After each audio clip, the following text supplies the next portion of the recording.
China was mentioned quite a lot, I would say, in the power shifting and how their domination is rising in the region. So I understand that Australia also sees China as both competitor and also one of the biggest trading partners.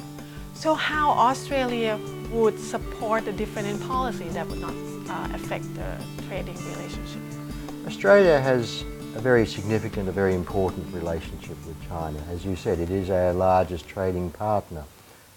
We very much value the strength of the economic relationship. We also recognise, of course, that as China's economic growth has continued and been sustained, so its power and influence in the region has grown, and that's only natural. That is something that we understand as being a natural outcome of China's really quite incredible economic growth.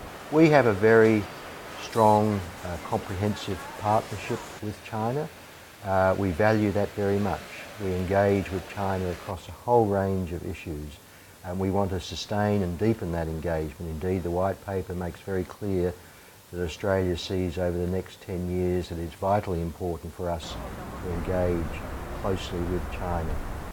We don't see China as a competitor.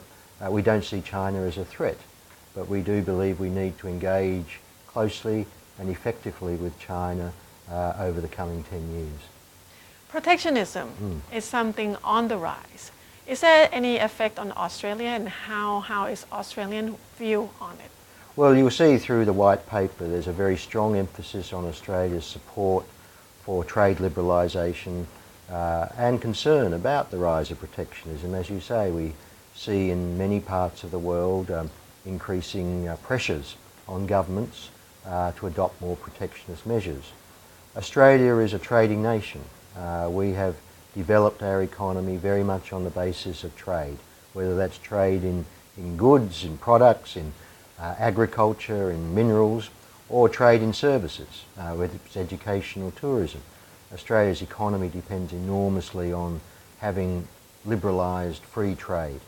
And so we are concerned about protectionist trends wherever they occur, and we will continue to argue very strongly that the best thing for the global economy is to have as free and liberalised trade as possible. Since we're talking about foreign policy, I think this issue in particular is something that we cannot avoid to talk about. What is Australian policy on North Korea? Well, Australia's policy on North Korea has consistently been one of condemning North Korea's nuclear and missile programs, which have been the subject of a series of United Nations Security Council resolutions.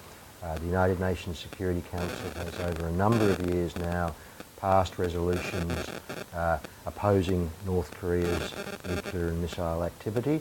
Australia supports all those resolutions, and Australia has implemented a range of sanctions against North Korea. And that has been consistent with what other countries in the region have done, and we very much welcome how Thailand has responded.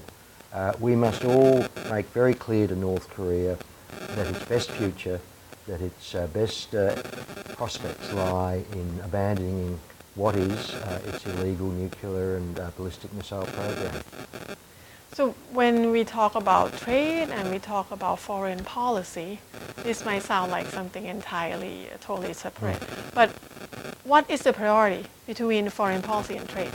Oh, I don't think you make any choices. They complement each other, and you can't sort of put them in one box and one in the other. Obviously, they deal with different issues. Foreign policy deals with issues around, for example, North Korea.